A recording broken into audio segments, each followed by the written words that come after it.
Welcome, everyone. May God bless your day and your week ahead as you join us for this journey. Today, we are getting into a deep dive that looks at one of the most abrupt and really fascinating narrative shifts in ancient literature. It really is. You almost get whiplash reading it. Yeah, exactly. We are analyzing Matthew chapter 8, and we're heavily relying on the historical and linguistic translation data from the Holman and the NAA Study Bibles to unpack this. Right, because there's so much going on beneath the surface there. Right. And our mission for this deep dive is to trace how the text transitions Jesus from being this profound ethical teacher into someone who claims absolute boundary-breaking authority over basically everything. And to really get that, you have to look at the literary context. I mean, chapters 5, 6, and 7 are the Sermon on the Mount. The famous ethical framework. Exactly. It's this massive, sweeping philosophical lecture. The crowds are astonished. But the study Bibles make this brilliant point. Talk is just talk. Anyone can give a compelling lecture. Right. It's easy to say things on a mountain. Exactly. So what Matthew does in chapter 8 is bring Jesus down from that mountain and immediately thrusts those teachings into intense, highly disruptive action. It's like the narrative is putting its own claims to the ultimate test. He comes down, and the text systematically tests his authority against disease, against nature, and the supernatural. Which is why this is so relevant today. Yeah, and for you listening, whether you're coming at this as a theologian, an historian, or just someone interested in sociology, this matters. We live in an era of intense information overload. Oh, absolutely. You know, we're constantly navigating competing authorities, algorithms, politicians, influencers, all demanding our allegiance. That's exactly why this text is so compelling. It challenges you to look at how a first-century audience would have understood ultimate authority. In Matthew 8, true authority doesn't just manage the status quo. It disrupts everything society expects. It totally upends the social order. So let's look at how that disruption actually begins. The chapter opens with the scene that, based on our sources, would have been incredibly scandalous. Highly scandalous. Right. Jesus is walking down the mountain, massive crowds are swarming him, and suddenly a leper approaches. The text says the man falls to his knees and says, "Lord, if you are willing, you can make me clean." The cultural shock of this really can't be overstated. The Holman notes emphasize the severe quarantine these individuals faced under Levitical law. It wasn't just a medical issue, right? And not at all. It was a state of profound ritual impurity. Lepers were entirely isolated. They legally had to wear torn clothes, cover their faces, and actually shout warnings to keep healthy people away. Wow. So for this man to push through a massive crowd to reach a prominent rabbi, that was an act of desperate, almost dangerous boldness. And his specific language is fascinating, too. The NLA notes highlight the Greek word he uses for Lord. It's Kyrios. Which is a crucial linguistic detail. Because in the Septuagint, the Greek translation of the Hebrew Bible, Kyrios, is often the stand-in for the divine name of God, right? Precisely. The scholarly consensus is that Matthew is presenting this as a profound recognition of divine power. In the Old Testament worldview, an incurable disease like leprosy was something only the Creator could reverse. So it's not a patient asking a doctor for a favor. No, it's a human recognizing divine authority. But then something counterintuitive happens. The text says Jesus reaches out and actually touches the man. If he has the power to heal just by speaking, which we see him do later, why risk the scandal of physically touching someone who is ritually unclean? He's reckless. Doesn't touching a leper make you unclean under the law? That is the exact paradox the commentators highlight. It's this beautiful piece of theology. Normally, impurity is contagious. You touch a leper, you don't heal them, you just become ceremonially impure yourself. Right, a one-way street of contamination. Exactly. But the textual claim here is that Jesus' purity is so absolute that the transmission works in reverse. The disease doesn't infect the healer. The healer's purity obliterates the disease. He touches the untouchable, the man is cleansed, and Jesus remains totally pure. It's a complete subversion of the rules. But right after this, Jesus issues a command that baffles modern readers. He tells the healed man, "Don't tell anyone, but go show yourself to the priest." The famous messianic secret. Right. Why on earth tell a guy you just miraculously cured of leprosy to keep it a secret? The study notes offer a very practical social explanation for this. Jesus is actively trying to avoid a misunderstood mob mentality. People just wanting magic tricks. Exactly. If word spreads uncontrollably, you get massive crowds who don't care about the complex spiritual teachings of the Sermon on the Mount. They just want the physical fix. the spectacle. So he's managing the PR to keep the focus on the message, but by sending him to the priest, he's also providing a legal paper trail. That's the other half of it. It's a submission to the law of Moses. It forces the religious authorities to officially document that an undeniable miracle occurred. It's legal testimony to his authority. Which perfectly transitions into the next scene in Capernaum. And this one involves a complete outsider. A Roman centurion approaches Jesus, begging for help because his servant is paralyzed. The tension here is palpable. This man represents the pagan occupying force. To the local Jewish population, he is the literal enemy. But the text shows him having this surprising deference to Jewish customs. He explicitly tells Jesus not to come to his house, knowing that entering a Gentile's home would make a Jewish rabbi unclean. Right. He says, "Lord, I am not worthy to have you come under my roof." And then he makes what I think is the most profound statement on authority in the whole chapter. He essentially says, "Just say the word and my servant will be healed. I know how the chain of command works." He fundamentally understands the mechanics of authority. The scholars point out that this soldier recognizes Jesus has the same commanding authority over the physical and spiritual realms that a general has over an army. Physical distance doesn't matter. Not at all. A general doesn't have to be on the front lines to issue a command. He just gives the order. And Jesus is literally amazed by this. He tells the crowd he hasn't found faith like this in all of Israel. Then he drops what the Holman notes call a prophetic bombshell. It's a massive theological disruption.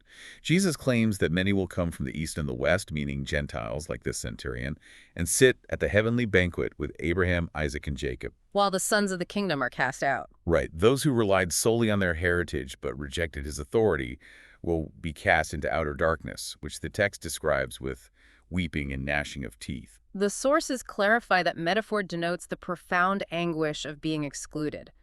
And connecting this to you, the listener, it forces some real sociological reflection. It really does. It asks you to consider how you view your own security. Do you rely on your pedigree, your background, your social standing? Or do you approach life with the humble, expectant faith of that outsider centurion? It's a sharp critique of entitlement. Proximity to heritage doesn't equal understanding. True faith here is recognizing and submitting to legitimate authority. So moving to the second segment of our outline, the text goes from these public encounters to a more intimate setting, redefining healing and discipleship. Jesus goes to Peter's house and finds Peter's mother-in-law bedridden with a fever. I love the historical footnote here. This is definitive textual evidence that Peter was married. Right.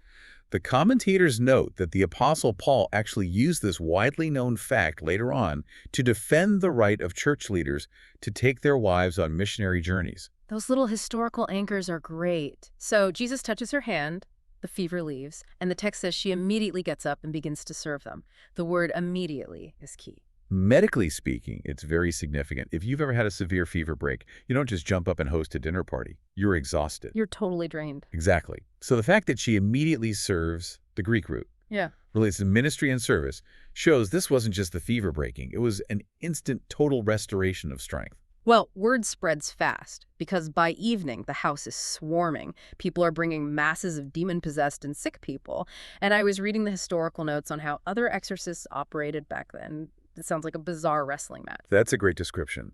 The Holman notes show that contemporary Jewish and pagan exorcists used highly theatrical rituals.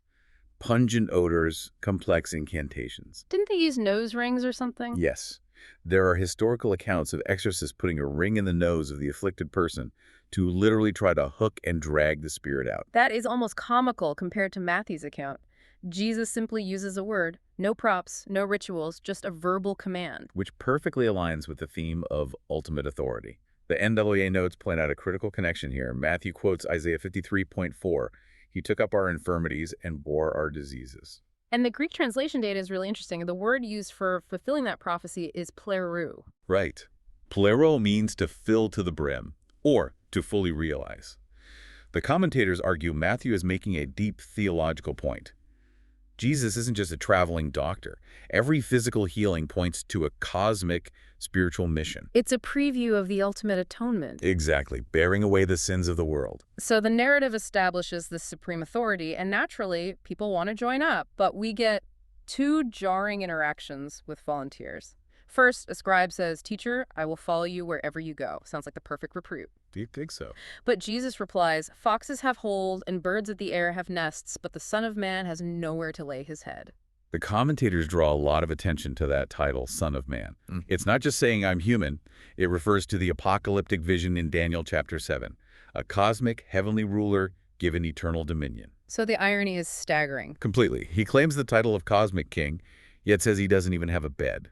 He's telling this scribe that aligning with his authority means earthly rejection and homelessness, not comfort and status. Talk about managing expectations. But the second interaction shocks modern sensibilities even more. Another disciple says, "Lord, first let me go and bury my father." And Jesus responds, "Follow me, and let the dead bury their own dead." It sounds brutally cold. Very cold. But to understand it, we have to look at the sociological context.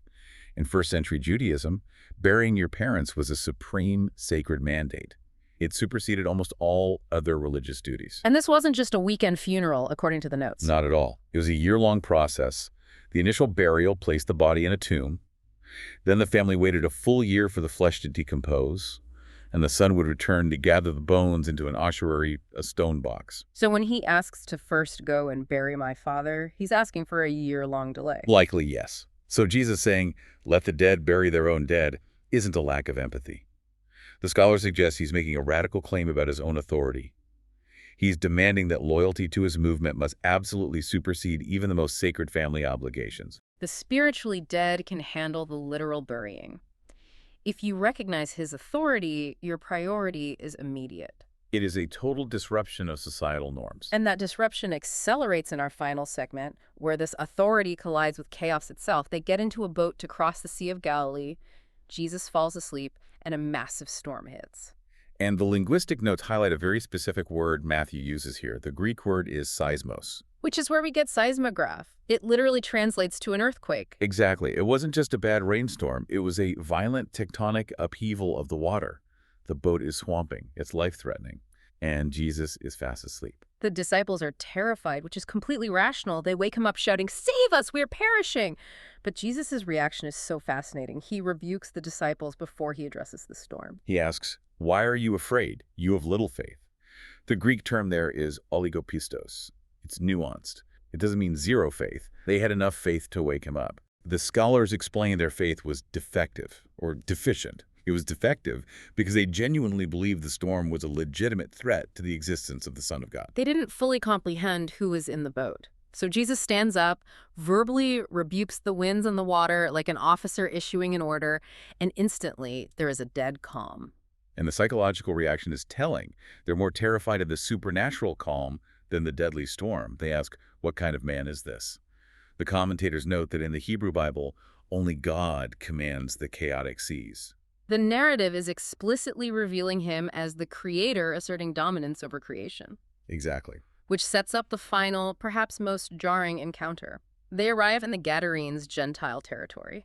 Two incredibly violent, demon-possessed men emerge from the tombs. The irony here is brilliant. In the boat, his closest followers are bewildered, asking, "Who is this?" But the demonic realm. The text shows them recognizing him instantly. They scream, "What do you have to do with us, O Son of God? Have you come here to torment us before the time?" That phrase, "before the time," carries a ton of weight in apocalyptic literature. It does.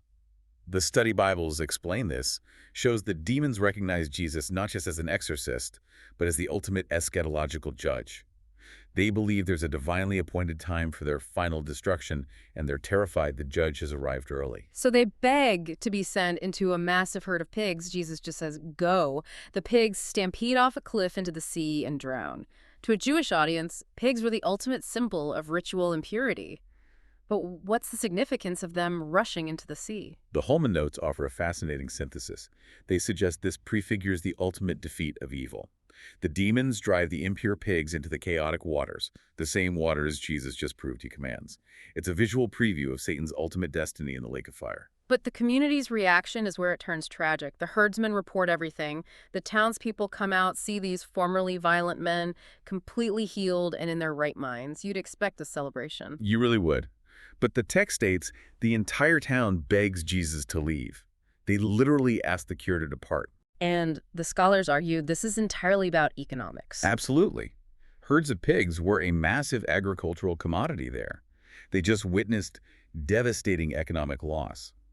The analysis suggests these people valued their economic stability and their familiar way of life far more than the disruptive presence of divine authority. The cost of his kingdom was just too high for their bottom line. It puts you right in their shoes. From a psychological standpoint, we all have our pigs, our safety nets, our comfortable routines. Right.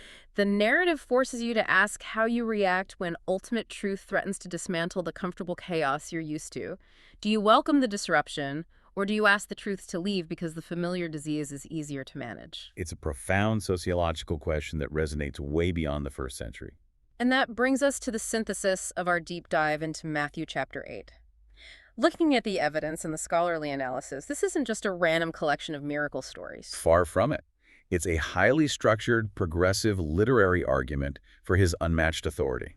Over theology, disease, distance, demons, nature, and societal norms.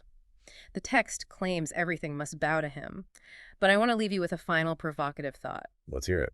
If you were a first-century reader living under the absolute rule of the Roman Empire, and you read about a king who commands the weather, dismisses elite norms, makes Roman centurions submit, and values human restoration over economic commodities, it makes you wonder, was Matthew just writing theology, or was this text a subtle, subversive blueprint for peaceful cultural resistance against the empire? It presents a king whose authority supersedes Caesar's without ever lifting a sword. It asks you, where does your ultimate allegiance truly lie when the powers of the world demand it? That is a fascinating lens through which to view the whole gospel. An authority that conquers by disrupting the very foundation of how power works. Definitely something to chew on as you go about your week. Thank you so much for joining us for this deep dive into the source material. We always love unpacking these ancient texts and their profound implications with you. Goodbye, and God blesses all of you listening.